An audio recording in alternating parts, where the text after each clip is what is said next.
जय हिंद प्यारे बच्चों, आज के चर्चा का विषय है भारत को तालिबान से बातचीत करना चाहिए या फिर नहीं, और भारत और तालिबान को लेकर के क्या स्थितियां बनी हुई है।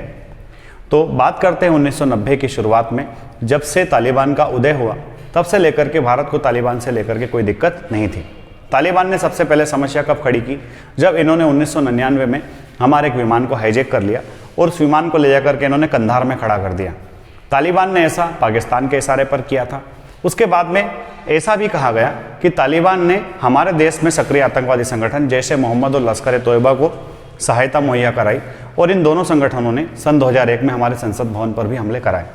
तो अगर तालिबान मजबूत होता है, तालिबान के 20 विभिन्न अलग अलग आतंकवादी संगठनों से भी संबंध है, तो हो सकता है कि भारत में ये आतंकवादी गुट और सक्रिय होने की कोशिश करे।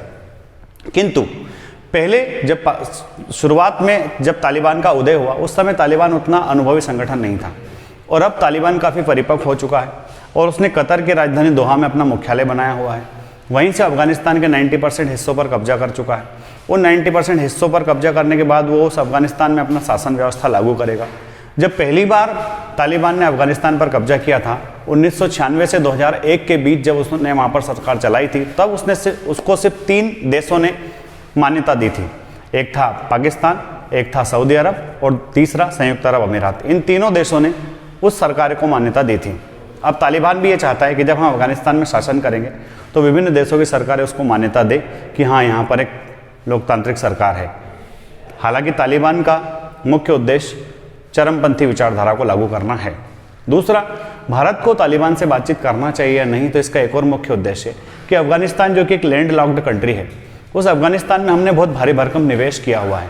हमने निवेश वहाँ पर अमेरिका की उपस्थिति के कारण किया था। हमने वहाँ बहुत पैसा लगाया, हमने वहाँ के संसद भवन के निर्माण में भी बहुत पैसा दिया।